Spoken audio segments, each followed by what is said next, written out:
We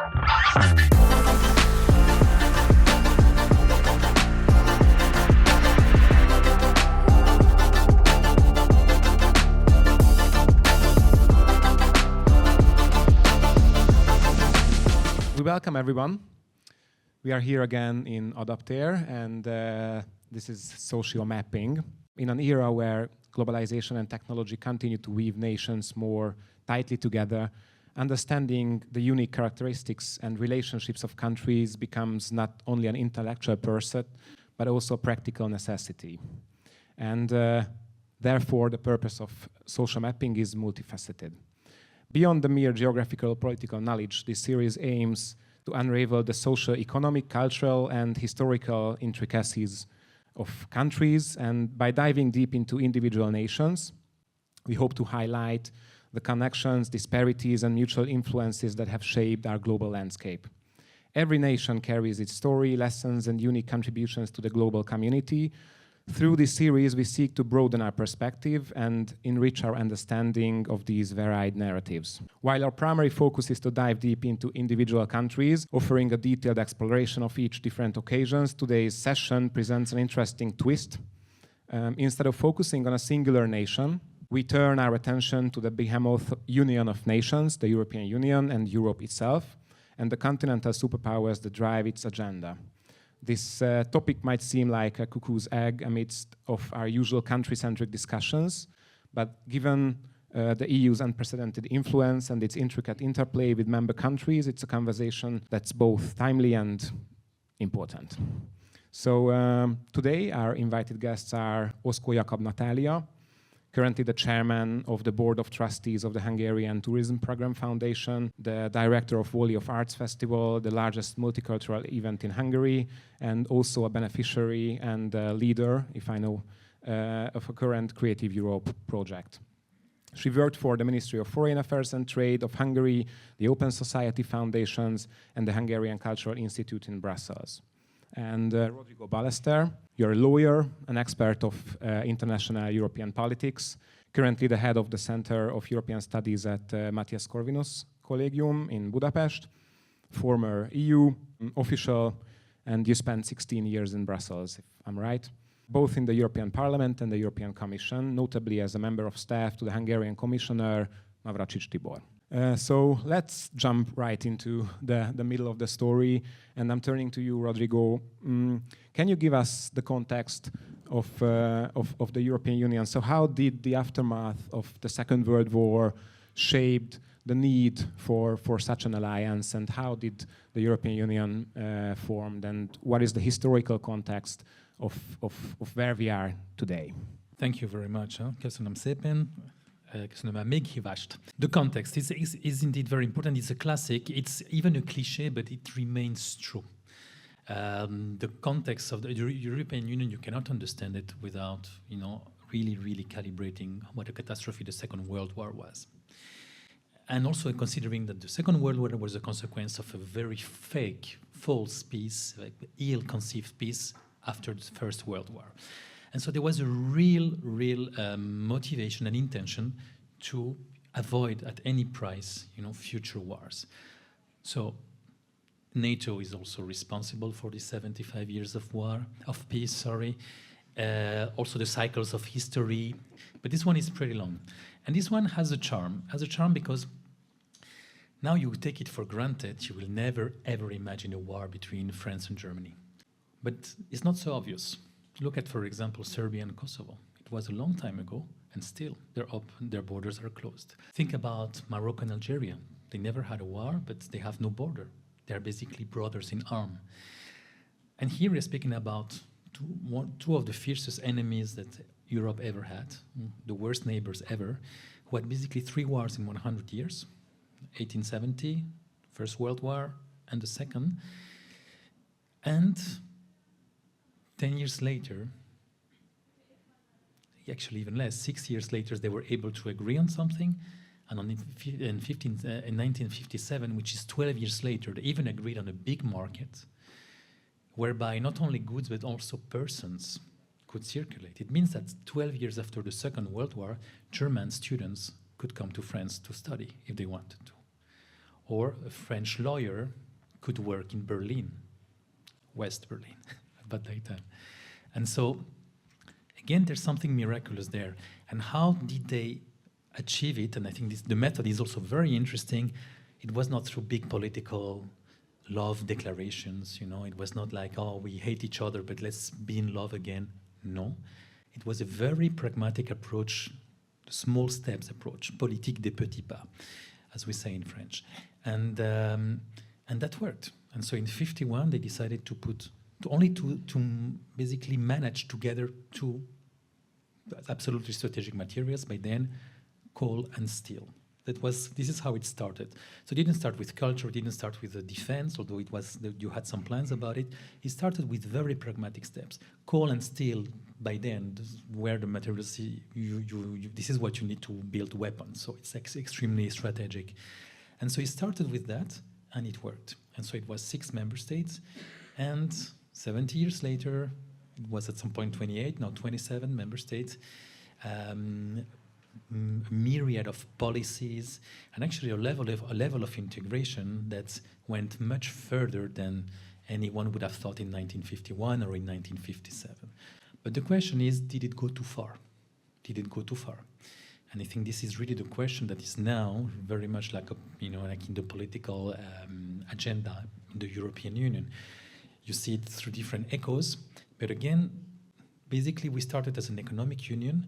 And 30 years ago, exactly 30 years ago, with the Treaty of Maastricht, we changed gears.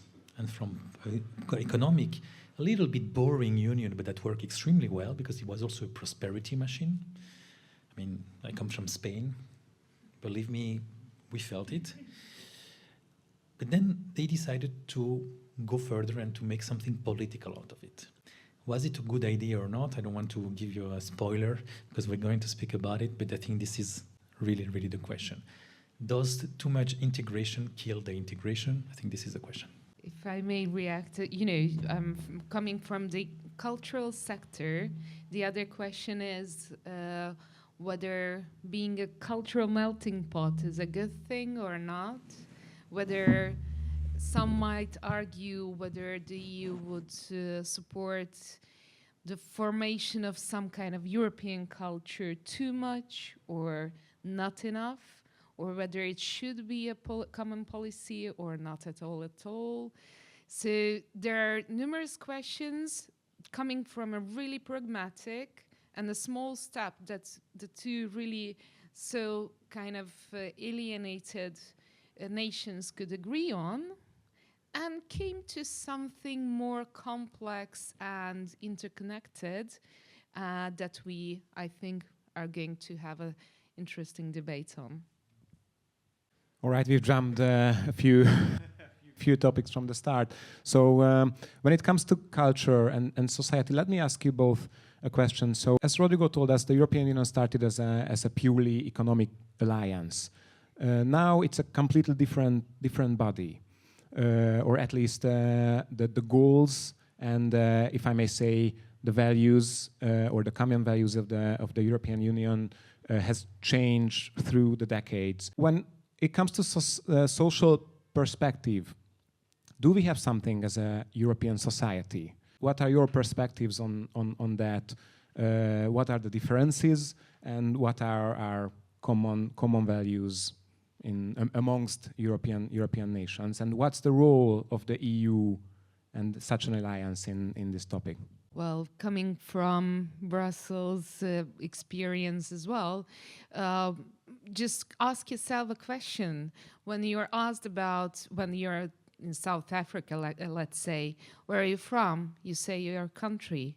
If you would come from the US, you would say US. You wouldn't say I'm from Texas or something like this. And another tricky thing is that I studied European studies already 20 years ago, then 10 years ago at KU Leuven as well, but still there were kind of some steps already taken further, always as you study, that there is going to be some cultural, political union, and the defense would be united. And in a way, we are still kind of struggling in between, tossing between whether we want it or not, and some debates are there. So some steps were taken, some steps wouldn't have been taken far enough, according to the plan, which was aligned already 20 years ago to me, in order to achieve an A+ on my test, as far as I know, as far as I remember. But, as coming again from cultural sector, I would say that Creative Europe program is already a step, a funding source of numerous projects that I find in a way are not interconnected yet and are not built on each other. So I cannot see yet the system being formed so conceptually that, you know, that would then take you to a European identity, European common culture, European common society. I would say it's a kind of vague thing which is still kind of struggling in between all those perceptions of society and core values, which are biased even with the post-Soviet bloc, common kind of grounds that you had here, all those who were already in the EU from the beginning. So I wouldn't say, I personally can't see a united EU nation in front of me. But Brussels is a fun place, and you can have a debate, such a debate every evening on Jourdain or Plux, by a Belgian beer on that. I agree, and I will be even more critical. The possible dream of a European culture or European nation is to be avoided. It will be like monoculture. Would you like to eat only beetroots every day for the rest of your life? Honestly, I'd be okay with that. You'll be okay with that. I love beetroots. Are you sure? It's not even good for your liver, I'm sure. C'est que la minden kinek is not a good idea. Yeah. And again, when we hear diversity, we often hear about diversity, and it's a very, very trendy word today, and everyone swears only with diversity. Well, watch out. For me, it means cultural and political diversity, nothing else. And this is the one that we have to preserve. The European Union is a lot of different languages, a lot of different approaches, a lot of different cultures, and we do have differences. You have them within a country, you have them among countries, of course. I mean, I could make you a list of 100 points that as a Spaniard I find dodgy here in Hungary, and that's part of the game. And then you will probably have 200 points that you will find dodgy if you go to live to Spain. Those things need to be preserved. I'm very, very skeptical about a top-down cultural or any type of top-down approach, but even less on the cultural field. So, and today, European society, you mentioned, what is the European society? What is the European demos? I mean, to start with, let me be very, very pragmatic, but you guys are already in international circles, you probably speak English, we will go on Erasmus if they don't kick you out, although they already kicked you out, and I hope we're going to speak about it, because it's a disgrace, a bloody disgrace, what they just did with 2/3 of the Hungarian universities. But apart from that, my message is that you don't really represent Europeans. You are part of a urban elite. You will travel, you will speak languages, you will have a foreign boyfriend or girlfriend and things like that. And then you say, oh, maybe I feel a bit European. And by the way, allow me to speak like that because I'm exactly like that. I'm the caricature of it. I'm Spanish, I grew up in France, I lived in Brussels 17 years. My wife is a foreigner, my kids need 10 minutes to explain where they're from. So I know what I'm talking about. And still, I don't think this is, I'm not saying it's good or bad, I'm just saying that I am 7% of the population. The vast majority of Europeans, they speak one language and they are born, get married and die in the same region. So voila, just to put the picture, you are not representatives, me neither, you neither, Natália. And so that's why I agree so much with you. I'm half Russian-Ukrainian, actually. Exactly. So I'm half Hungarian and spent my whole childhood explaining to 2-3 nations to each other that why they shouldn't hate each other, and just to see the colorfulness of each other's culture, and exactly, and to keep it, not to try to have one right or good or bad. No, exactly. So that's why the way we have to keep biodiversity, we should also keep cultural diversity. And so that's why, I mean, if we have a machine called the European Union who is going to prevent us from fighting, I'm fine. But if basically the question is, are we good neighbors or do we want to be good flatmates? And did the EU in some ways change good neighbors into bad flatmates? I see two cases for that, where I can see this example is first the Eurozone, so that's really, it's not your problem here in Hungary. Euro can bring a lot of benefits, but watch out, when you start managing your money together, you can create a lot of tensions. You know, there's only one person I really share my money with, it's my wife. No one else, not even my best friend, not my parents, not my brothers, no one. So this is a bit what we did with the member states. And second issue, that I think is extremely divisive, is the rule of law. Extremely divisive, and something that you mentioned that is actually very, very close to that, which are the so-called European values. I don't like them, to be honest. First, because there's nothing European about it. If you read Article 2, you can find the same list of values in the Constitution of Australia, probably Japan. Something Western about it, but certainly not European. And also European culture, when actually the European Union is really a place that refuses to look at its past, at its roots. They never speak about their history. Never. As if Europe would have started in 1951. A huge mistake. What is this obsession of the tabula rasa? As if you would have reinvented the wheel in 1951? We have at least 20,000 years of history running through our veins. And if you don't take that into account, you're not going anywhere. And so to decide everything and to even do some financial blackmails on the basis of so-called European values that are basically extremely generic, extremely vague, and can be interpreted unilaterally by some bureaucrats at the light of some ideologies that today are very popular, that's a big danger. And this is really the moment where I just see that those values as being much more divisive than inclusive. Besides politics and ideologies, I know some of our guests are attending to European studies, but for the rest of us, could you please explain the European institutions, the governing bodies, and some basic stuff about the European Union, such as what is a fiscal union, economic union, political union? So what are these terms? So what is this whole construction that we are part of? How many hours do I have? In 5 minutes, please. Okay. No, so at the institutional level, actually, it's not so complicated. You know, the EU has this reputation of being opaque and extremely complicated. Well, not really. The basics are not so complicated to understand. First idea is that basically the European Union is based on the member states abandoning part of their sovereignty in some areas. And so you take, for example, the market, or you take, I don't know, like trade policy. For example, today, Hungary is not allowed, legally not allowed, Spain neither, no one, to have trade with China. I mean, to have a trade agreement, because this is an EU competence. And everyone decided that this will be a EU competence. And so you choose some competences and you say, I'm going to give them to Brussels. Who is Brussels? What are the institutions in Brussels? You have 7 institutions, but mostly you have 3. And at the end of the day, it's not so complicated. You have the Commission, the European Commission. They draft the legislation. So they put the proposal on the table.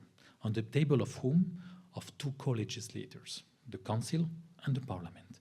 The Parliament, you guys can elect it directly. And so you have elections in June, and your vote will end up, determining the composition of this Parliament. The Council is basically the chamber of the member states. So you have 1 representative per country. And so when they speak about agriculture, everyone sends the Minister of Agriculture. When they speak about migration, they all send the Minister of Home Affairs, and so on and so forth. And so at the end, it's the Commission putting a proposal on the table. Council and Parliament co-deciding at the same level on this proposal. And once they agreed on the proposal, they put it back on the Commission's table. You also have a Court of Justice. And then you have a European Central Bank, a Court of Auditors, but that's not really for today. Back office. Yeah, let's say. back office.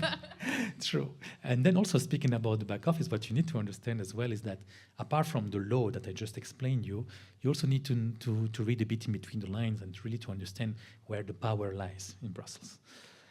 And the power also lies in another institution which is called the European Council. This is where the big bosses meet. So every time you see on TV, for example, Orban greeting Macron and Olaf Scholz, this is like the capi di tutti capi, like the big bosses gathering.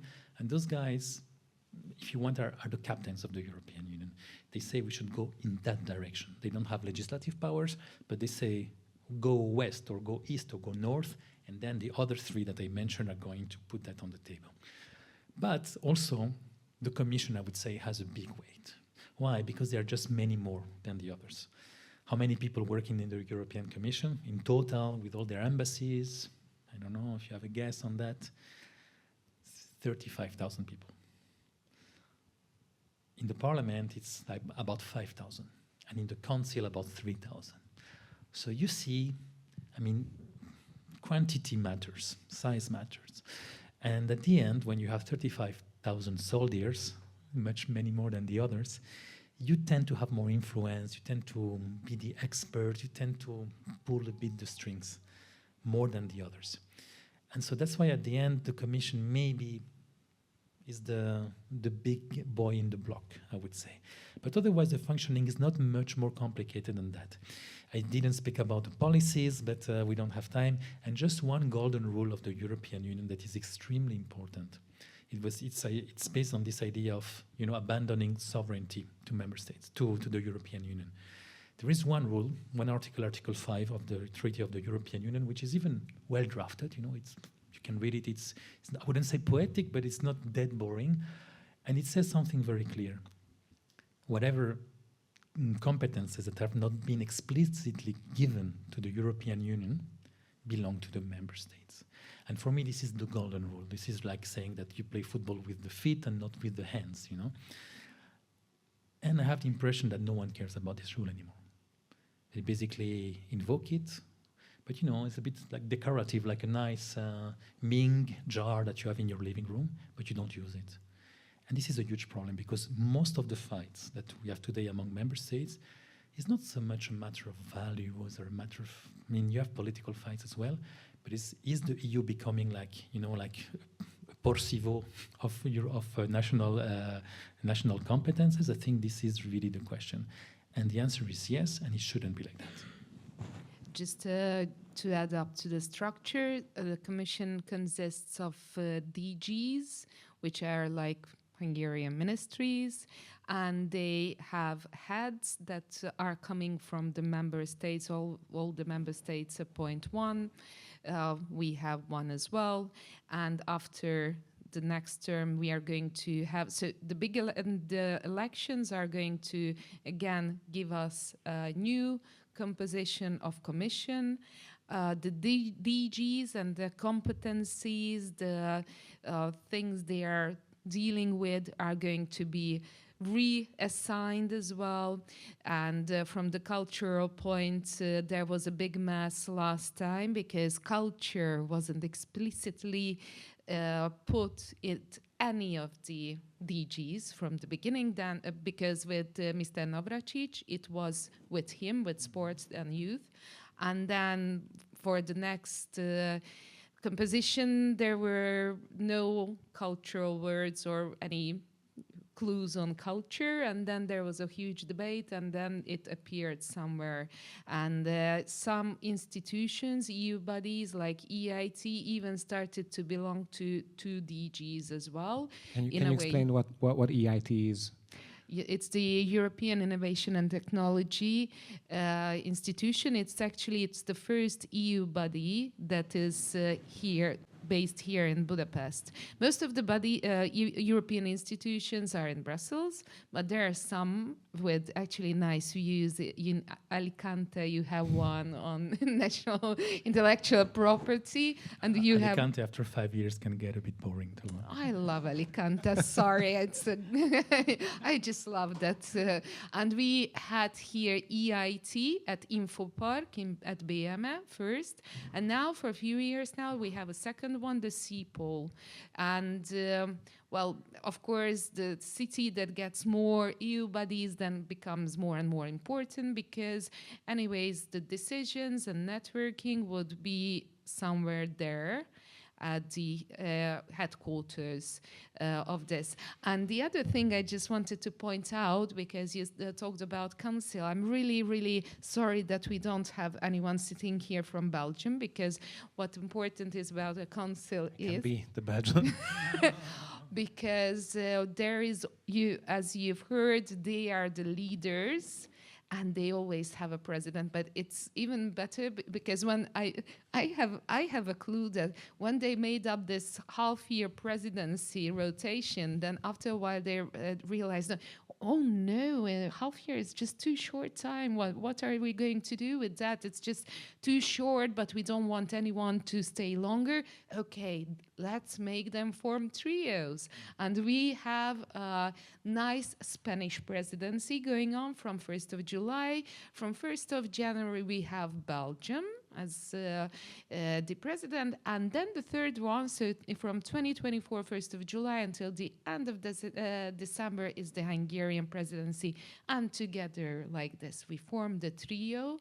So these three countries had to draw a program together, form some basic values and directions that they want to take the council through.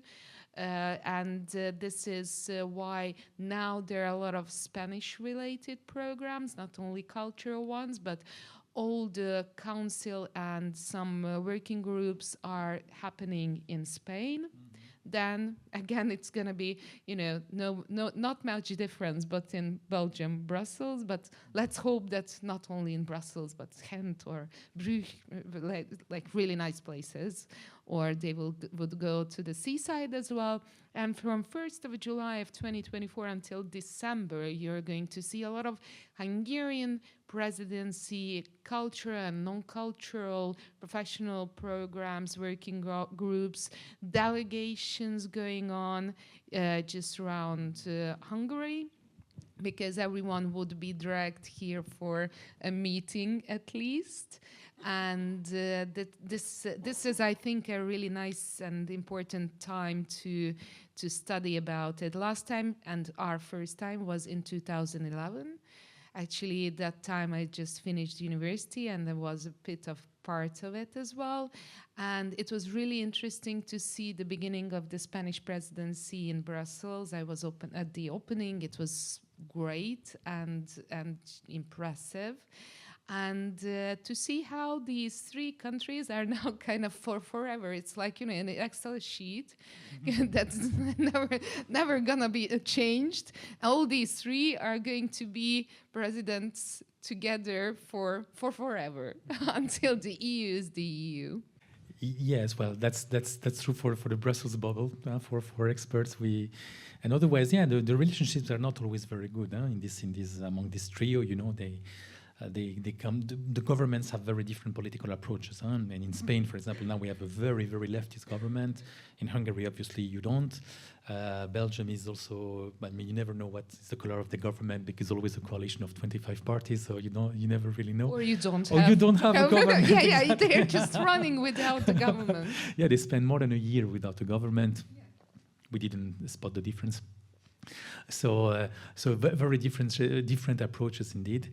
But it's a good moment, because it's true that this is, you were absolutely right. For 6 months, Hungary will be basically the center of gravity of the European Union, because most of the meetings will take place here.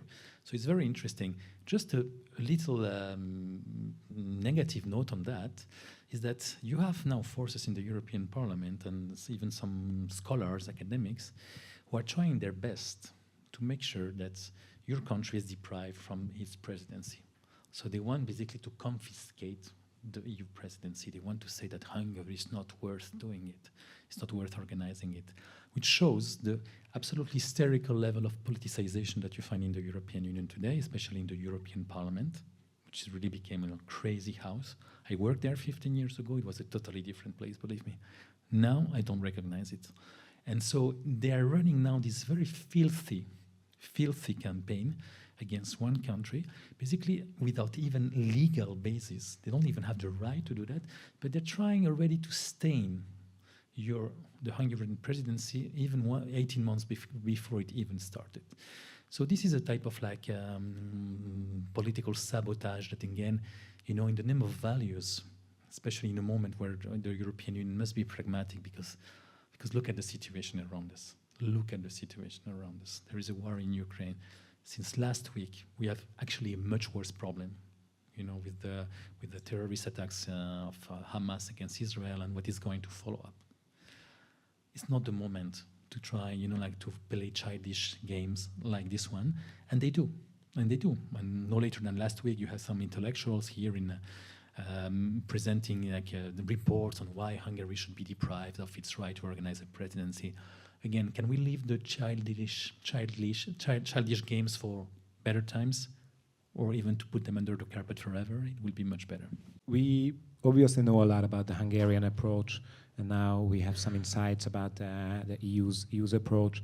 Where do other countries typically draw the line between maintaining their sovereignty and yielding to EU directives? So what's the approach of other EU member nations on these topics, on political topics and political issues?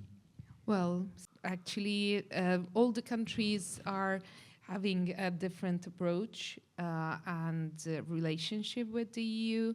Some would say are more leaders, and some would say then are more the followers, and then those are the ones who then are in a kind of a position that they have to say the yes or no. But the followers are the ones who are usually more financially kind of attached to the EU as well. So it's a kind of interesting situation, let's say.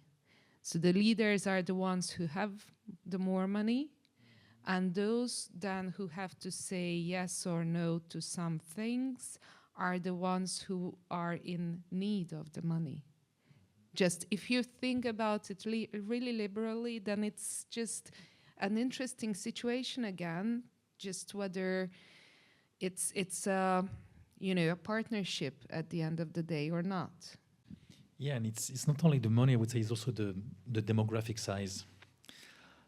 Big countries matter more than small countries. This is first a fact. Second, it is also a legal thing, is that, for example, when you vote in the Council of Ministers, the rule is that you need to have 65% of the population, EU population, and representing 15 member states. So it's a type of super uber majority. And so, of course, to have 88 million people like Germany, or to have 300,000 like Malta, I don't need to go further into the explanation. It makes a huge, huge difference. And Germany has many more members of the European Parliament, of course, than Malta or Luxembourg. And Hungary, by the way, just to give you an idea, it's 10 million people, 9 point something. You might think it's a small country. For the EU, it's a közepes. It's a middle-range country. But of course, size matters. And then, also answering to your question, what is their approach to the European Union? You also have to look a bit at history, and you have a bit like the VIP funding member states. You had 6 at the beginning. It was Germany, France, of course, because those were the troublemakers. Italy was there from the beginning, and then you had the Benelux. And the Benelux, small countries, especially the Lux. Lux is, I don't know, it's one Kerület in Budapest, basically. They are extremely influential because they are there from the beginning, because they shaped the European Union from the beginning, because it has been in their mindset for 70 years. And of course, also because they have a very common history. And again, don't forget history, please. History matters so much. You should know what happened 2,000 years ago, at least, if not 10,000. And you can see that the Benelux basically they know each other by heart. Sometimes they were fighting each other like neighbors do, but basically they exactly follow the same historical steps, which is not the case of all the countries. Let me give you an example. Once we had a Greek professor in MCC, and the guy told us, of course we come from a different tradition. Bear in mind that in Greece, my country, we didn't have a Middle Age. So really, well, yes, we were under Byzance, under Constantinople.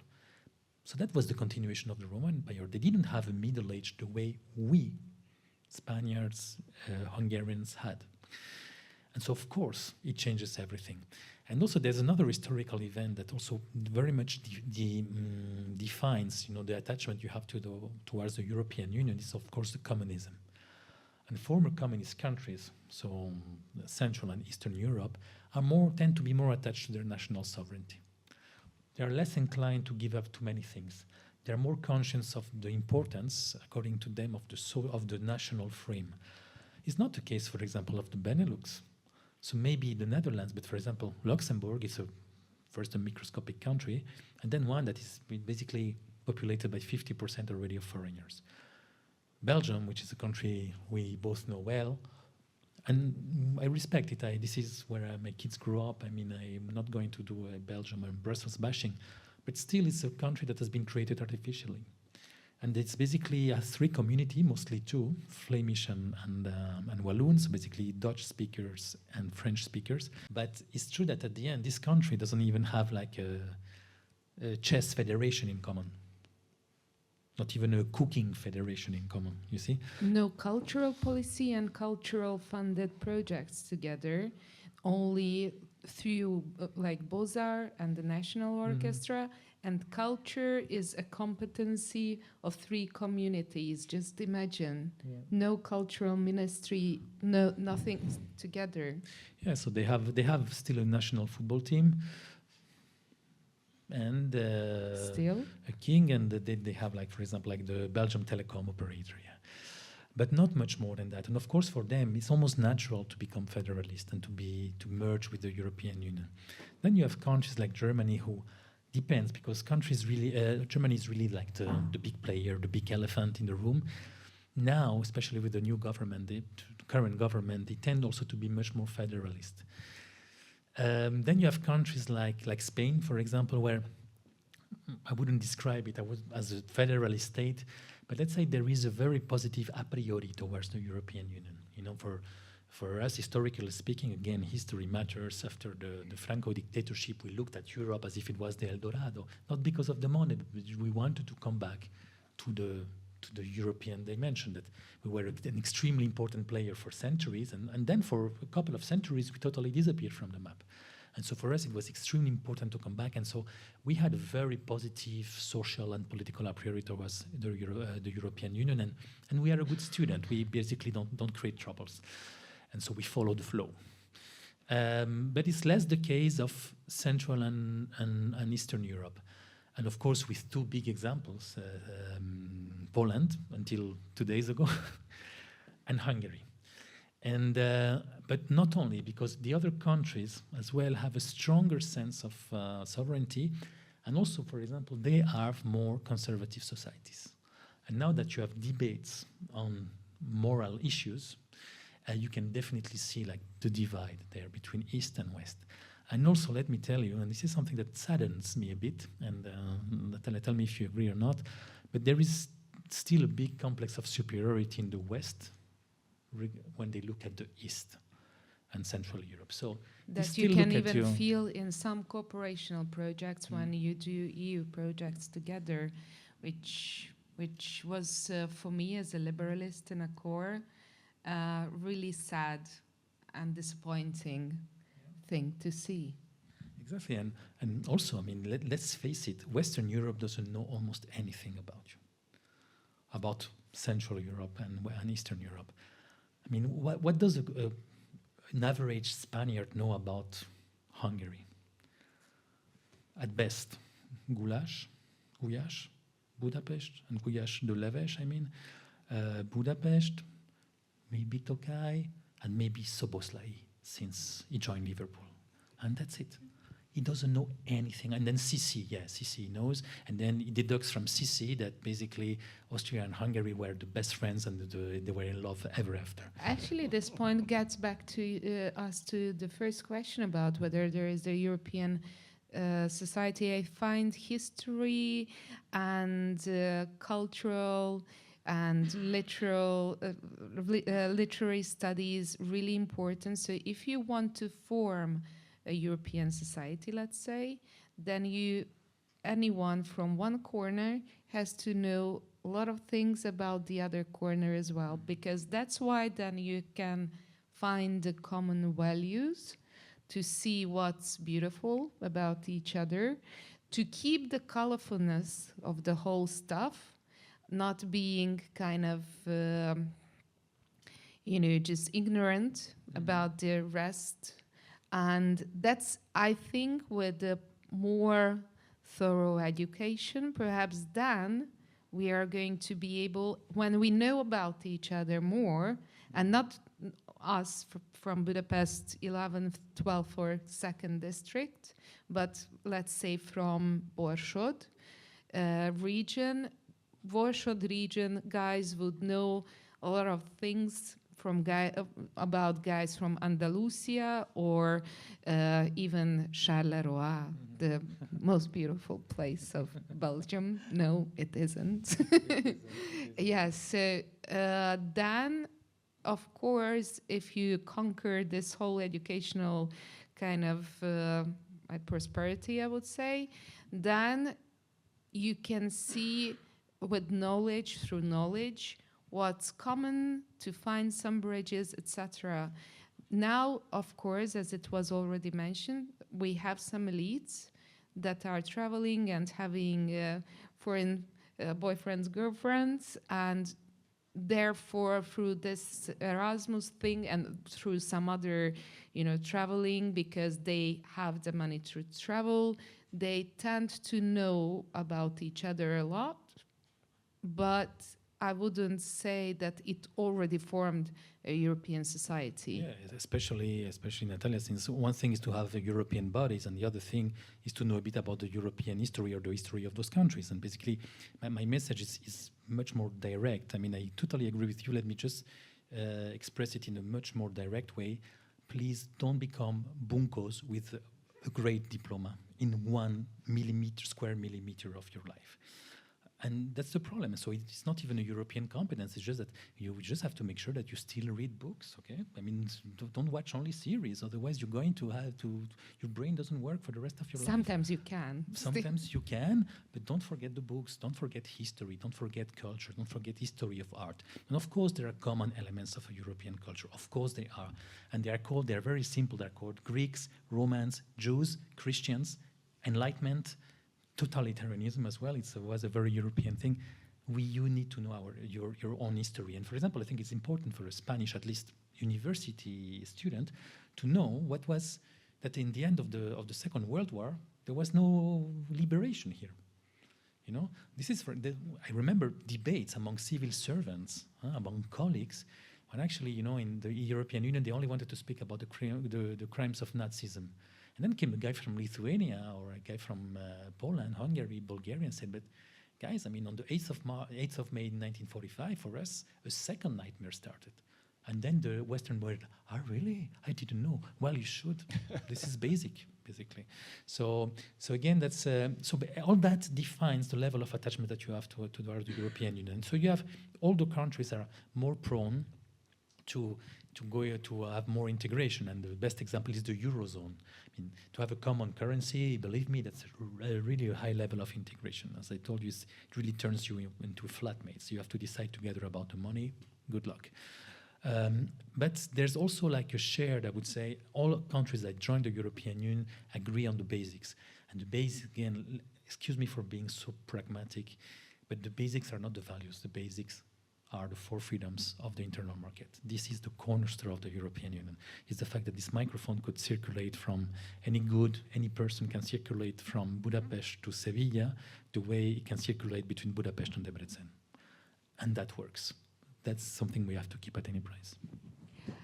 Yes, On the other hand, of course, sometimes all those countries who wouldn't find some remedies for their urging questions within their countries, that's why they use and sometimes even overuse the European values, because they are so desperate to see the colorfulness or the fairness that they actually would look into and need within their countries, and that's why sometimes they say that they cannot find it there and they want to turn to the EU values. But as you pointed out, they're not built up common values yet, or at least they are not European, because they are the same with the Australian and all the constitutions for the countries who have constitutions.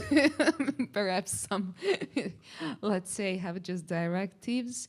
Yes, and the other thing is that, as it was mentioned, even EU officials, you see, have debates, basic debates, and these guys have 2-3 degrees, speak 6-5 languages, and perhaps grew up in 5-6 countries. So we kind of started rushing into something more complex, a more complex setup, without even having the proper manpower. I'm sorry, but or having the level of the societal knowledge and base on which you can build, for example, a cultural European identity, let's say, when people don't know about each other. And even I still think that if we really knew about each other, we will build even less a European identity, because it's something that it's something that is totally artificial to say I'm European. I mean, again, I know what I'm talking about. I'm flying Dutchman, basically. I lived in 4 different countries, so, and still, I don't think there is something called like European nationality or a European identity. Yes, it can be, like the roots I described before. It's true that when we go to the US, we feel that there is still a bit of a difference there. It's not exactly the same mentality, not at all even. So there's something European, and again, I'm a big believer of European civilization. It has been there. But you see, it's like marriage or either breakup. These countries have to get to know each other, and it's a relationship. We started rushing. It's not marriage or breakup.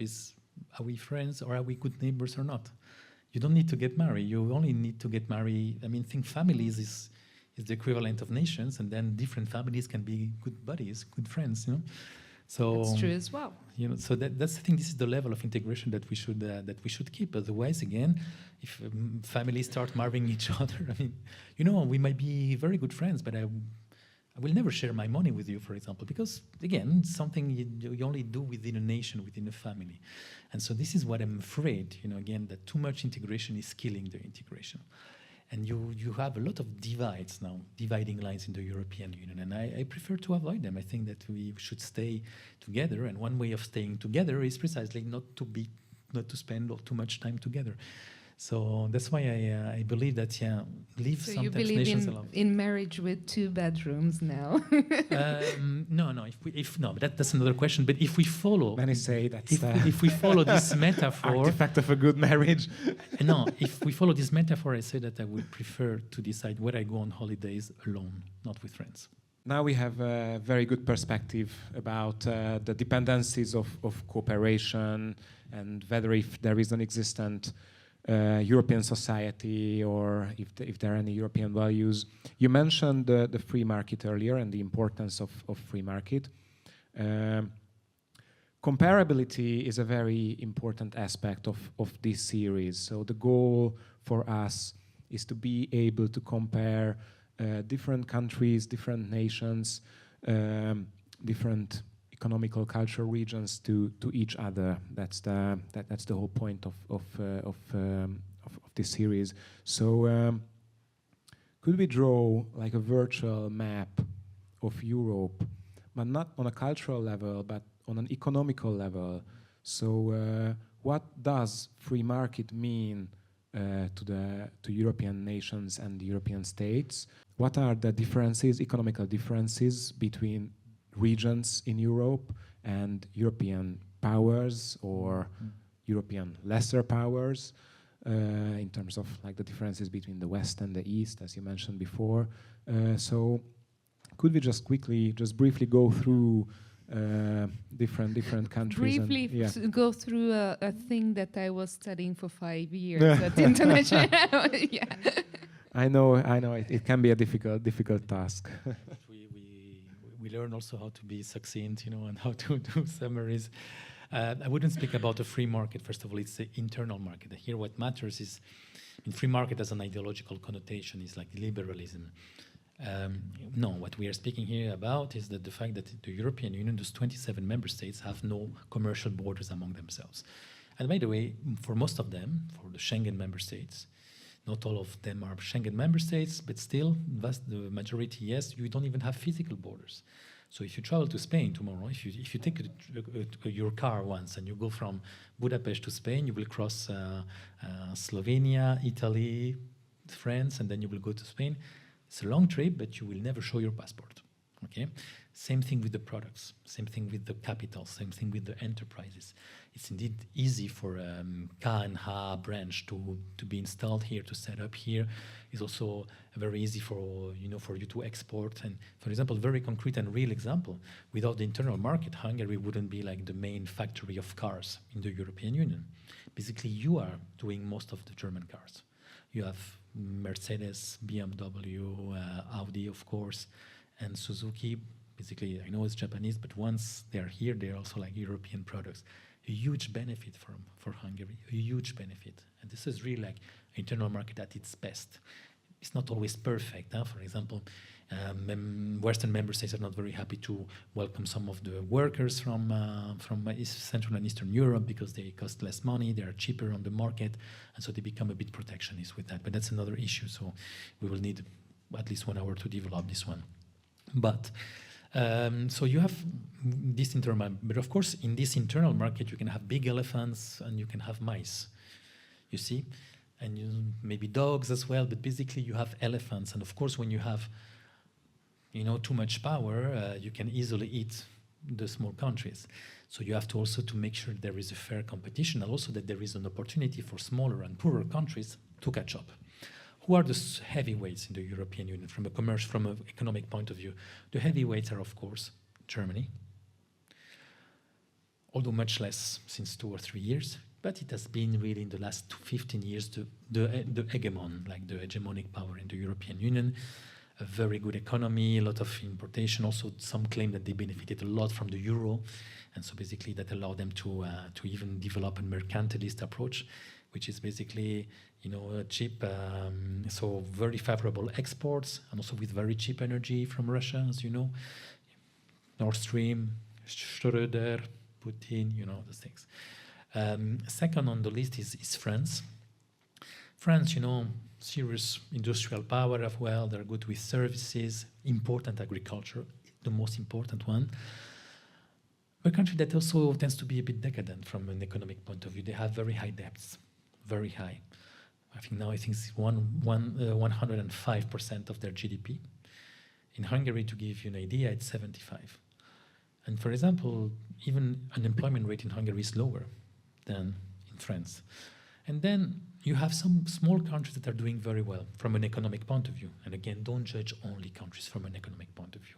I don't judge my friends or my colleagues only, by their salaries, also by their personalities, and it matters. Netherlands. It really matters in terms of the quality of life, or someone's decision to choose a place to move. It's true, but the Netherlands, look at the Netherlands. They have very low unemployment rate, very dynamic. They very good at universities. They're very good in research and innovation. But in terms of security industries, they're not doing very well. You have problems of narco-mafias in the Netherlands. The princess. Well, they made it to themselves. Fine, but it's part of the... Not just happened to them. No, but it's part of the quality of life debate. That. Yes, watch the yes. series on, of course. Yeah. No, and this is absolutely true. So that's why, don't judge them only from an economical point of view. But just to come back to my purpose, the Netherlands, for example, is a rather small country that is doing extremely well. Also, the Denmark, which is the most Eurosceptic country in the European Union, more than Hungary, believe me, they're doing very well. Small country, a lot of innovation and research and things like that. Another category will be, I would say, and they're not doing so well, I would say Greece. Greece now is doing much better. Now it's growing, like the growth is 6-7%, but they have debts until the rest of their life, of the life of the country, not of the generation. So they have like 190% debts.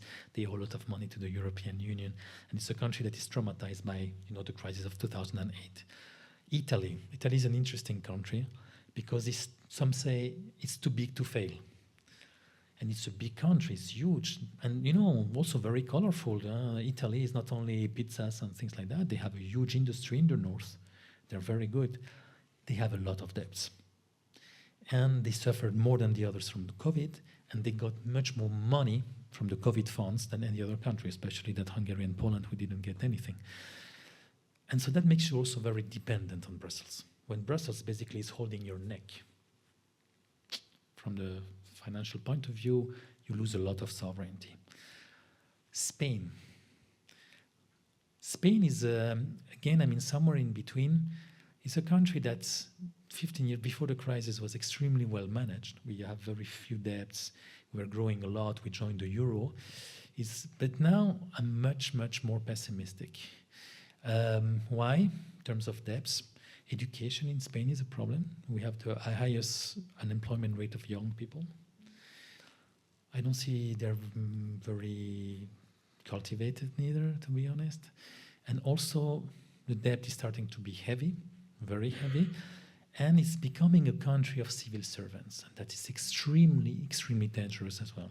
When you kill your dynamism by saying, I'm 22 and I want to become a civil servant because I will have a job forever, this is an intellectual suicide. It's even a vital suicide. Don't do it, please. You can be a civil servant, but a motivated one, and do it later. Do something else before. When did you become a civil servant? Me, I was 28, and I quit. And that's rare. Otherwise, Spain, that's also the contrast, has very powerful enterprises. So, for example, who is building now the new Canal de Panama? Spain, a Spanish company. You all know Zara, for example. Zara, the clothes company. This is like a huge multinational. We have the biggest bank in Europe. Banco Santander is the largest bank in Europe. We have we have a very healthy capitalism, but I have the impression that the rest of the society doesn't really follow. And then, of course, tourism. Some say it's a very cheap way of doing benefits. Honestly, I'm more optimistic. If the Norwegians have their oil, they have oil, we have sun. Fine. Yeah, just you mentioned these some of the competencies. Still, just a bit of the note that, of course, it's great that we do the cars of everyone else, but as a person with several degrees, and actually I'm leading the startup Safari Budapest as well, I would love to see ourselves more of being the leaders of innovation, of new ideas, being then just kind of a massive hit in the other parts of the Europe, and some cultural leaders as well. So if you mention, for example, the Liszt Academy of Music, where people around the world would come here to study music, and they do come, huh? Yeah. We have actually Shota as the university where a lot of people would come from all over the world again. We had the CEU as well, where actually I just finished my executive MBA in August, and that was handed over by Alex to me, the new leader of OSF, my previous employer. Yes, so we had the CEU, but actually, it was still taught here in Budapest. So I was going to see you until August here in Budapest, partly, and just partly. Yeah, here. I know some of their Yeah, sections yeah, are still yeah. remaining here. And it's a beautiful building as well. So I would be more proud, perhaps, of course, I'm a really elitist person, but I would be more proud of having more assets on the intellectual side than on the manufacturing. Mm-hmm. Yeah, well, but it's, as you said, it's a very elitist way of thinking because objectively, car factories give many more jobs and create much more growth. Then on innovation, I think there is a potential in Hungary. I mean, not every country gets 2 Nobel Prizes in a week. And so, again, after 45 years of communism, you have to rebuild everything. So, of course, you're still a bit lagging behind in some things. But if there's one field where you could recover your reputation as innovative country and a scientific country, it's that field. And I think that in a matter of years it will happen. And I don't know, medicine, very good. You're very good in medicine. Agriculture studies as well. STEM in general, science, technologies and things like that. And also, I mean, you have a lot of new markets that you're already looking at, and that's very important. You have Asia, basically. For Hungary, it's actually easier maybe to go to Indonesia than to go to Belgium, because in Belgium, they're going to, first, it's an old country, everything is already very established, and there they're going to play the reputation thing. But what are you doing? Illiberals, blah, blah, blah, because they're very ideologic in Belgium, extremely ideologic. In Indonesia, they don't care. They really don't care. They say, can you sanitize the water in the new Jakarta that they're building? Yes, we can do that. Okay, here's a 200 million euro contract to start with. So there, I think you have very good chances. And then culturally, don't forget that you come from a country that is a cultural island. You know it 10,000 times better than me, but of course, I'm Spanish. 600 million people speak my language. And even when I'm driving in the small streets of the Balaton and my kids play this horrible Radio H Schlager, I hear my language. So they say stupid things, but I hear Enrique Iglesias and all this crap. Of course, how can you compete when your country your language is beautiful, but it's extremely complicated? I know. And it's spoken basically by 12 million people around the world. And so, of course, there, it's impossible to compete with a universal language like mine, and it's just a matter of luck. And so that's why, but there again, you mentioned it, in music, for example, you're a leading power. You're a leading power. Small country like yours is indeed able to attract the best classical musicians, And for example, the programs that you have in the opera, in the MUPA, in the Ferenc Liszt Academy, this is world renewal. Okay, you don't have Enrique Iglesias, it's true, but you have the MUPA and the Alami Opera House. We are working on our ABBA. Actually, we are calling it in the music industry that everyone is looking for an ABBA version. You have Enrique. Okay, we are on it. We have some programs for that. It's called NK Hangfoglaló. So it's one of the cultural foundations, and they are trying to help some young artists to find their ways around the world and export them actually to some showcase festivals. If now some people are learning Korean thanks to K-pop, maybe you have a chance also to export your language. It's not Korean is equally actually complicated. yeah. The alpha generation is going for something more special than the English pop songs. Yeah, but just for the record, I hate K-pop as much as I hate Enrique Iglesias. Last time, on the first occasion, we discussed pretty much about the situation of the education in Hungary, also the labor market in Hungary, the possible outcomes and futures for the Hungarian economy, and we briefly touched this in the previous section. We've learned about sectors with value-added work and the difference between to be basically a labor-based society where German cars are built and what's the impact on of this on the economy, and what's the impact of research and development and innovation in a different economy.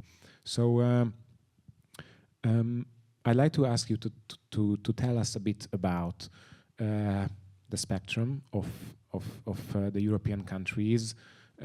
Which countries are, better at innovation?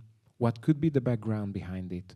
If there are some countries with similarities with Hungary historically, my favorite country of this is Estonia. Yeah, obviously, because there are some significant differences between nowadays Hungary and nowadays Estonia. However, we have some similarities in our histories. So what are the differences in terms of these economical issues within the EU, and why? What's the background of this? All of them, one by one. Actually, I'm happy that you mentioned Estonia. Now it's called as the hub of innovation. But if actually you look into some legislative matters, I was sometimes surprised to learn about some processes that they have in place.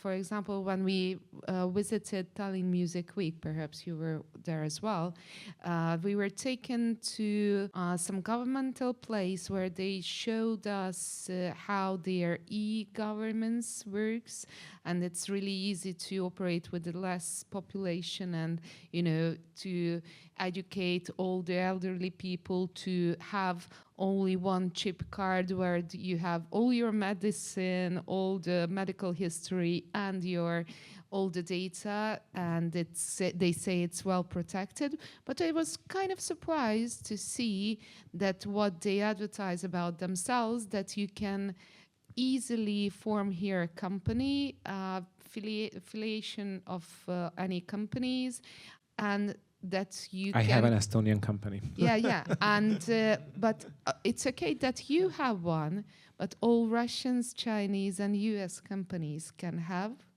so easily as well. Not anymore, at least not for the Russians. But but at that point of time, it was surprising for me to see, and even they advertised it at the Tallinn Music Week as well. There was a kind of economic block that, like this, you can even play around the EU rules, and you have the EU market there. That was something that was kind of even strange to me, just even that you can say that out, things like that loudly. And some tricks and tips like that might be a part of that success as well, let's admit. And well, economically, we already had an overview of the countries. So basically, they're the bigger and more established powers and the elite club and the post-Soviet bloc, which is still kind of finding and in a way of struggling of finding its national face and really kind of keeping a track of it, because it was oppressed until 1989. In a way, in some kind of PTSD of forming any blocks with anyone, but on the other hand, wanting to belong to this EU, like let's say the Western club, they wanted always to belong to. Well, this is a question for an economist, and so I'm not going to improvise. I won't become an economist in the next minute. Just to tell you that if there is one country, for example, that is very, very innovative today, is the Netherlands. Netherlands is really one of them. Luxembourg also has good statistics, but again, it's a different size, so I wouldn't put it at the same level. And also the Nordic countries. So Sweden is still doing pretty well despite the huge, massive internal problems they face of criminality. And again, that's part of the landscape. We cannot ignore it. We cannot only look at statistics on innovation. Denmark, of course, is also a very, very well-performing country. But it's true that among the new member states, we shouldn't call them new because you have been there already for quite some time, but still you are younger than the others in the European Union. Baltics, especially Estonia, that you know better than anyone else in the room, is also a good example of post-Soviet transition. As you said, Natalia, the size of the country helps. You know, when you small size, I mean, sometimes can also offer a lot of benefits, and that's why sometimes, for example, small regions can be very successful. Is the case of the Basque country in Spain, which is literally less than 1 million people. But they have a lot of SMEs, and of course they can coordinate the needs of the market very well. So it's one of the good examples in Europe. And so where does Hungary stand in comparison to that? Again, I can only tell you one thing, is that since I know your country since 15 years, basically. And since 15 years, I hear that anytime you have growth, it's because of the EU funds, it's because of the EU funds, it's not sustainable.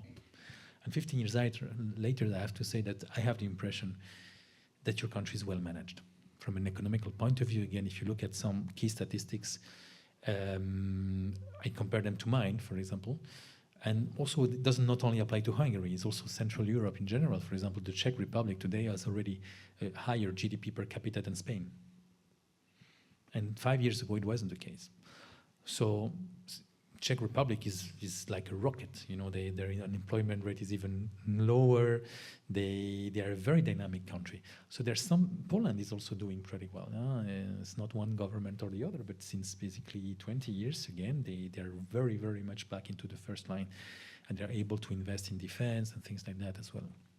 So Hungary is rather doing well because it's going forward. That's pretty clear. In terms of innovation, which seems to be a topic that you like here in this room, I think the future is more promising than it is now. So I'll be optimistic, but it's true that, yes, it's not the level of the Netherlands, for example, obviously. And obviously, I'm not an economist either, but of course, I have some family background which helps. That family background wouldn't agree, but you could hear it from other interviews. I think my husband sees the things in a kind of clear, kind of not over-idealized way and not biased way, because he has the luxury of being independent of any political views, and he would say out loud some backfalls as well, and sometimes address the positive things as well. So I would turn you to, which I can actually on a personal level say that after living 1 year in Brussels, I could say that, it was a feeling of stepping back to the 2000s with not 5Gs on my phone, but 3G, not being able to talk for a minute on the phone, having bad internet, not having food delivery proper system, and not having actually some funny waste management system either in place, which made the whole place always kind of a strange struggle for me as well. So it was funny feeling and experience to me to say, and going there with my all idealistic views of Brussels a year ago and returning to my safe home back this September and admitting that I have a higher kind of or more comfortable living circumstances here, and not even mention the clubs my kid is able to attend, and the whole kind of organization of the life that I could achieve with the same background there or here.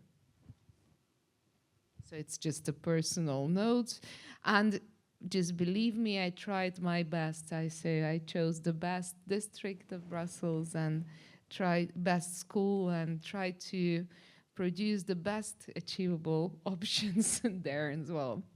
I should ask that you were the programming director of the Liszt Institute in Brussels when a very famous Hungarian band's gig was cancelled this year.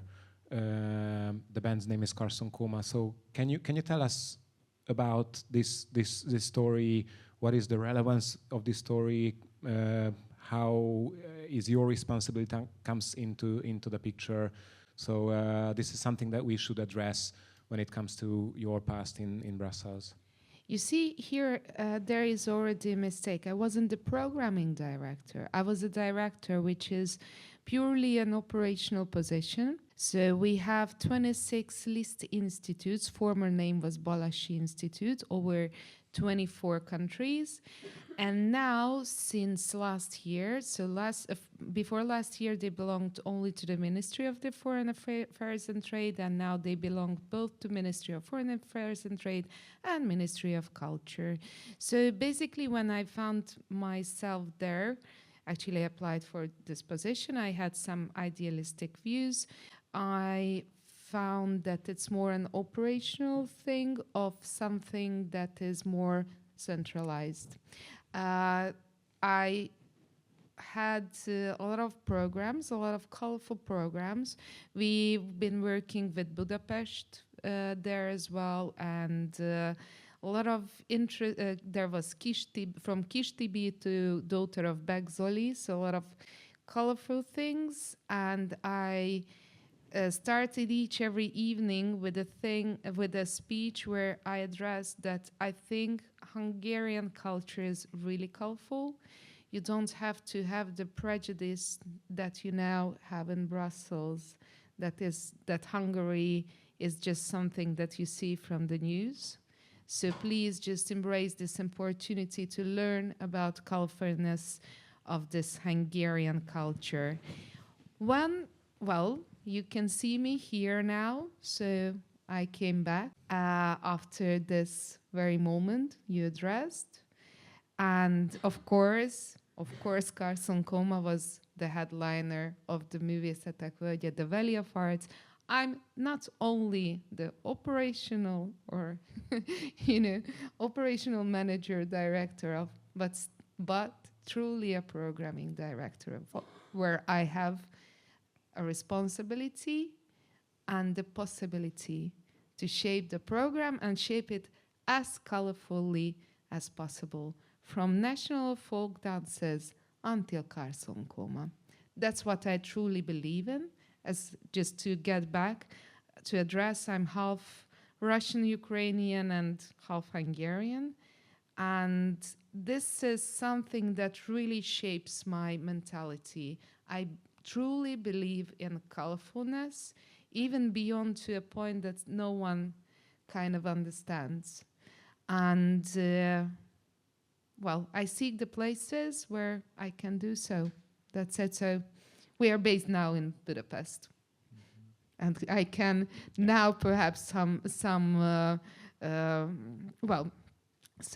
kind of thoughts of current state of Brussels. You mentioned a very interesting point, is that the level of prejudices that you find in the European bubble against Hungary. And it became now irrational, it became visceral.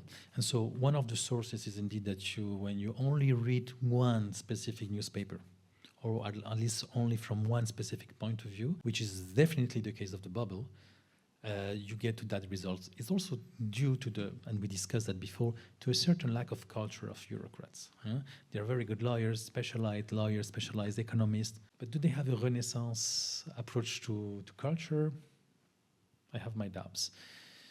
And again, when you have so much power and when you are extremely well paid to exercise this power, you also have the duty to think critically and not to just believe as if you were 12 years old anything you read on the first page of a newspaper that is basically doing clickbait.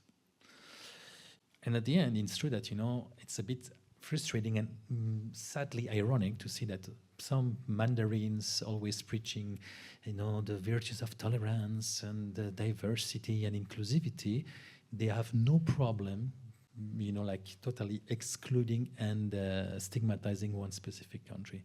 And not a government, a country, because it comes with the culture, and as we said already, it comes with the students. It comes with the students and the researchers. Excluding 21 Hungarian universities from Erasmus and Horizon is a bloody disgrace. It's a bloody disgrace. It's a decision that is not going to age well at all. In 10 years, we're going to look back at that and we're going to say, oh my God, that was authoritarian. And I mince my words here, authoritarian. Yeah, actually, that's what I found interesting, that what I fought for with this cultural institute is the prejudice that you can see in those people, which actually started even with Uber drivers, which was kind of surprising for me.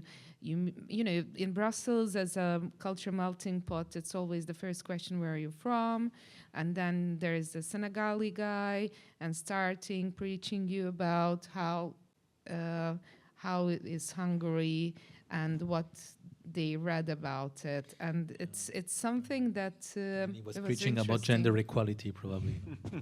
So if I may twist the story just a bit, I'm on the same page with you, considering if there is like an ideological bubble or a bubble of perception about Hungary. But from a purely objective level, there are some significant illnesses to the Hungarian democracy in terms of the freedom of press, and you know the list is growing. So may I ask you, Rodrigo, to put it in a perspective on a European level, on the political trends of different countries and their how to say that, their approach to not the European values, to democratic values and to participation and values like this? No, it's a very good question, and very happy to answer it, because you know, let's say my added value in between brackets here is that I know other countries. There are at least 3 countries I know by heart: is Spain, France, and Belgium. And at the same time, when I was in Belgium, of course, I heard all this recurrent criticism, and I must say that when you look closer at that, you don't find even half of it. And I'm not saying that Hungary is perfect, because nobody's perfect. But that's the point. It seems that the only country that is not perfect is Hungary. But do you want to have a quick look at the others? I'm just going to give you an example. Spain. Let's start with Spain. You know, for example, that in Spain now the Prime Minister appointed as a judge of the Constitutional Court its former Minister for Justice. Imagine that the Prime Minister in Hungary appoints Varga Judit as the judge of the Constitutional Court. I mean, Brussels will be hyperventilating. You wouldn't have enough, you know, like doctors to cure them all. It happened in my country. You were not even aware of it. Do you know, for example, that the French elections, presidential elections in 2017, were heavily influenced by the judicial power? Because one of the candidates was basically killed because of a judicial investigation, except that those judges, which were special corruption judges, were all appointed by the president, by the current president. Again, if those things would have happened here in Hungary, I mean, you would have heard it on the moon. And so I'm not saying here that your country is perfect and there are issues, but I'm saying that we are facing a huge case of double standards. And that is when it becomes unfair, because again, you really want to, you should have, if you have high standards in one country, like this one, you should have them on all the other countries. And also you mentioned media pluralism. I can tell you, for example, again, from the 3 countries I know best that I already mentioned, if you in 95% of the media, you only have one point of view on migration, for example. And here in Hungary, with my cracky Hungarian, but at least I find 2. I find black and I find white. And here, for example, in Spain, I would say the vast majority of the TVs run in the same direction. Mostly because they get subsidies from the state. Rings a bell? And again, no one says anything about it. So, and in France, for example, it's well known, and actually it was even criticized by the media authority, that the vast majority of the public state, TV and broadcast company, so France Télévisions and France Radio and France whatever, it's not, if you want, supporting the government, but it's definitely very much leaning to the extreme left, to the point that you had some, like it was 6 months ago, so before the conflict now in Gaza and everything. But 6 months ago, you had some journalists in France 24, and France 24 is basically the international channel, the one that you can watch in all TV rooms in the world, in all hotel rooms in the world, sorry. And they were, they made huge anti-Semitic comments. And then, no one speaks about it. So I must say that from what I see, here I see a more balanced media landscape. A landscape where you have one half of the landscape defending the government and the other half attacking the government. Is it ideal? No. Is it better than what we have in Spain on the TVs? For sure. Is it better than what you find in France or in Belgium? I would say at least it's more balanced. I'm not saying again it's perfect, but again, everyone has problems. Even the BBC, for example. Have you seen the latest controversy with the BBC? That they didn't dare to say that Hamas is a terrorist group. This is called ideology. I'm sorry, it's called ideology. So we also have to be honest, and admit that that it cannot be only a problem in one country just because the color of this government is not the mainstream. So, and again, last example, judicial independence and separation of powers. I mean, we published the other day a study about how judges are nominated. In most of the cases in Hungary, in Germany, for example, they're nominated by the parliaments of the lenders. I'm fine with that, but why is the commission not criticizing that? And some lay judges, so basically in Sweden, so there are judges that basically deal with everyday topics. They are nominated by political parties. Again, I'm not against that, but if that would happen in Hungary or in Poland, it will be a massive scandal. So what I hate are the double standards. And again, I can compare the situations, and believe me, nobody's perfect. Nobody's perfect, including in the West. And let me just give you a final example, because this is really, it shows also how grotesque some of those criticisms are. It's anti-Semitism. When you read the newspapers and also the reports of the European Parliament, like the Sargentini report, the Tavares report, the Gwendoline DeVos blah blah blah report, you have a chapter on anti-Semitism. And that's becoming actually not even grotesque, but also scandalous. Because, I come from countries, especially France and Belgium, where Jews can be killed in their own schools, in their own supermarkets. Even the kids can be shot in their schools. None of that happens here. And whenever I met representatives of the Jewish associations here in Hungary, they told me that not a single government did as much as this one to protect them and to promote them, and that basically security is not an issue. And believe me, this is extremely important, because last Friday I was in Paris, and I started speaking with a lady in a cafe, in a coffee shop, and she happened to be Jew, and she told me, yeah, it's true. Nous avons peur, she told me. We are afraid. We are afraid. Jews in France are afraid. 10% of them left in the last 10 years. And she told me something that really, really, really struck me. She said, maybe in 20 years, there will be no more Jews in this country. That will never, ever happen here, you see? And at the end, who gets the little label of anti-Semitism because they did once a campaign against Soros? Hungary. This is not serious. So to say that your government is anti-Semitic is like saying that, I don't know, that Macron is Europhobic. It doesn't make sense, it's just impossible. And still, they repeat it time and again, and they even vote reports about it. So when you see this level of lies and smears on anti-Semitism, you can also deduct that all the other criticism, especially the examples I gave you, are certainly biased as well. I'm here with you with the double standard thing, and here with you on everyone has a fault thing, but I would say that let's kind of agree that we will do everything in our power to make our processes more transparent and to do our best, and not just to say that someone else is worse. If you play the referee, and then you have to apply the same standards to everyone. Yeah, that's true. And that's the thing. So what the Commission and the EU in general cannot do is to be extremely siguru with one and extremely laxist with the other. And again, and this is something I shouldn't say, but I'm going to say it anyway. Why is the EU giving lessons of rule of law and democratic standards when it is by far the less democratic organization in the European continent? I mean, this is the first thing we studied, remember. Yeah. The democratic deficit of the European Union is there since the beginning, and they didn't solve it. And okay, fine, it's a special organization, we cannot put the blame on them all the time. Fine, I can be flexible with that.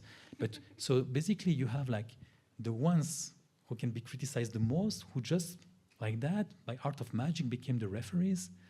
I mean, you know that the only court in Europe that is not part of the European Convention of Human Rights is the European Court of Justice. And you know why? Because they didn't want to. Yeah, I didn't enjoy, just facing the being like, the weapons of mass destruction thing, a notion of the EU.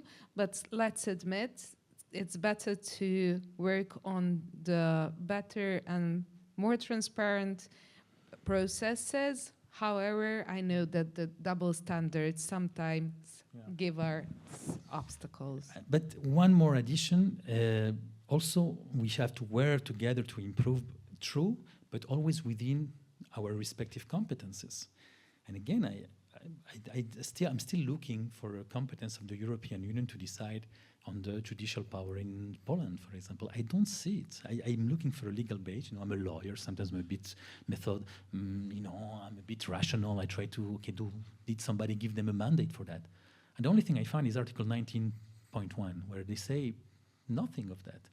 So again, I also believe in the European Union where the roles are easily, separated. And for example, trade policy is definitely a policy of the European Union. Competition policy is. But education is not. Education is not. It's not for the European Union to decide if rectors can be appointed to the Board of Trustees. It's not their competences. And it's not even their competence to decide if 10% of politicians in Board of Trustees is a problem or not. To start with, because in Slovenia, in France, in Germany, in Belgium, or in Austria, you have a lot of politicians, and no one says anything. And so to apply double standards and for imaginary infractions, like in the case of Erasmus and Horizon, because nothing happened, absolutely nothing happened.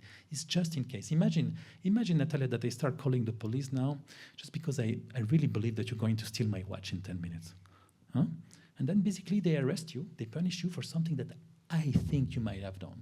You will probably do in the future. I mean, from a legal point of view, this is like a caricature of the law. And to do that in the name of the rule of law, and this is exactly from a legal point of view what they are doing with your 21 universities. Honestly, there is a red line for me. Well, let's admit there is a level degree of desperateness in this, and I would be more than happy if there would be something else that the EU could come up with. Because, of course, at the end of the day, we really just want to have a transparent, safe, good healthcare system and educational system provided country that we would like to, and we would like to kind of somehow relate to this EU stuff that we have as a neighbor. And actually we were longing to belong to when we were just part of the Soviet bloc. So just let's do our best. There again, I mean, for example, teachers' salaries. My opinion, they're super low. They're extremely low. I understand every demonstration they did. Is it an EU competence? No. And we shouldn't turn the EU into the referee of every national battle. So personally, I think this is a fair criticism. When I look at their salaries, I think it was not enough. And I hope this government will finally do something about it. Of course, so you see there are problems. This one, for example, you mentioned the health system. I don't know it very well, thank God, because I don't have a lot of problems. But yeah, I'm sure that there is margin of maneuver, and it's fair that the society asks for a better health care. But again, don't turn every political battle that you cannot win in your nation into a European battle. Because at the end, you're turning the EU into a referee, and at the end, what will happen is, okay, double standards. Please behave the same as you do with the other countries. You are treating them, you are very strict with Poland and Hungary, then you cannot turn a blind eye on Spain, for example. And in Spain, I can tell you that, I mean, they fired the head of the statistic office recently because the growth was not high enough, you know. Hello. The head of the National Institute for Polls is basically a militant of the Socialist Party who systematically lies in every poll just to manipulate the public opinion. I mean, and I could go on. And now we are even negotiating the future government with the fugitive of justice. And we have in our government former terrorists. We have, in part of the coalition in Spain, are people who have been sentenced several years for terrorism affairs. Hello, and no one says anything. And the problem is sometimes that here you create a micro problem with the homeless policy of the city of Budapest 7 years ago. I mean, hello? Now that we touched education in Hungary and teachers' salaries, you are a representative of MCC, an educational institution with a bit of controversy and is a beneficiary of heavily state funding, compared to larger political narratives like the state of education in Hungary or the salaries of teachers. How do you reconcile the academic mission of your institute in perspective of these larger local and let's say more important political issues?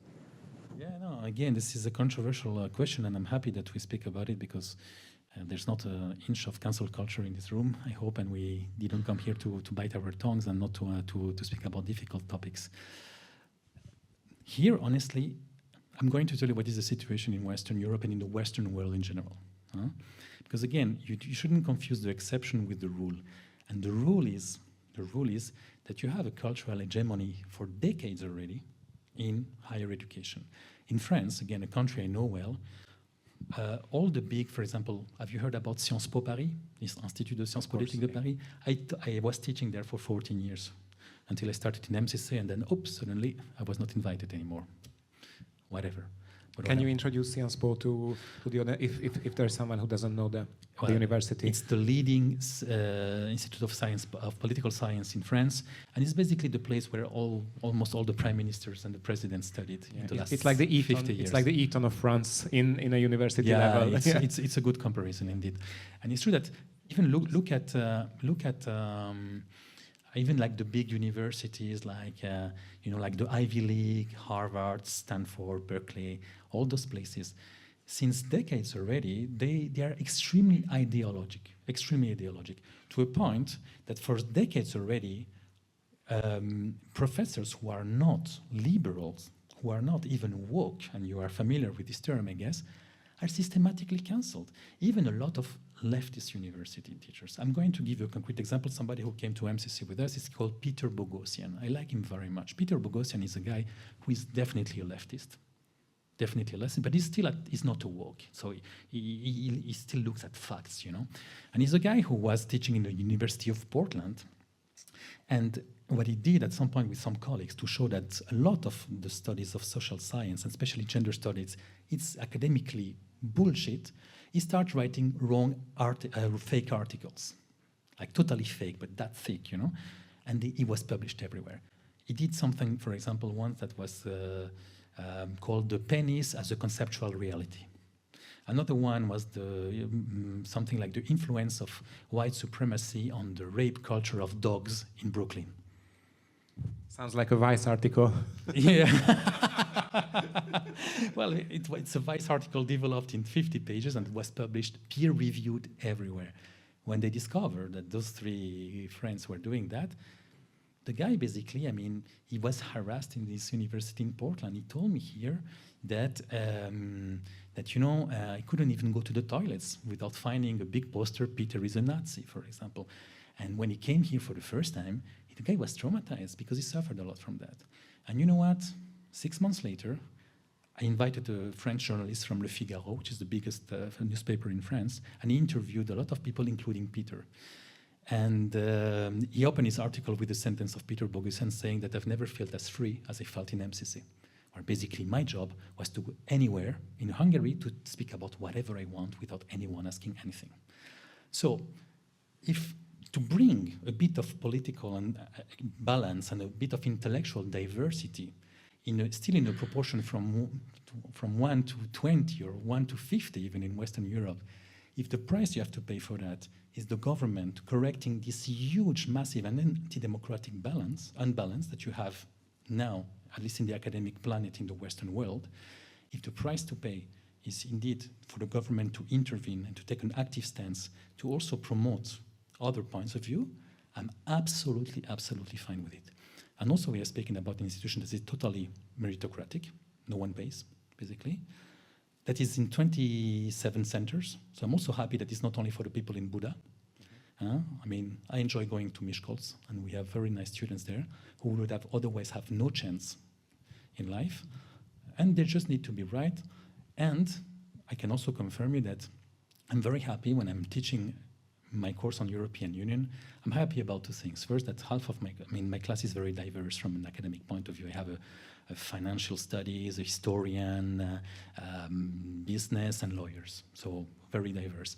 And second, whenever we had a debate, for example, on the very controversial law on the protection of minors, half of my class was against, half of my class was in favor. You will not find a single university in the Western world where you will have half and half. It will be that. It will be 100%, or will be 90% and 10% just shutting up their mouths. That's because they don't dare to speak. And that I never saw it in MCC. So for all those reasons, if the price to pay to bring this minimum level of equilibrium that you need in a healthy society, the state has to intervene, then be it. Thank you for putting it all into perspective. I'd like to open up the discussion for questions, and but before that, we are closing the stream, which means saying hi to the audience, which is not live but will be online sooner or later. So thank you everyone for joining us for this session. Keep up the good work with us. Follow us on social media and follow the Sociomapping series. So yeah, again, bye.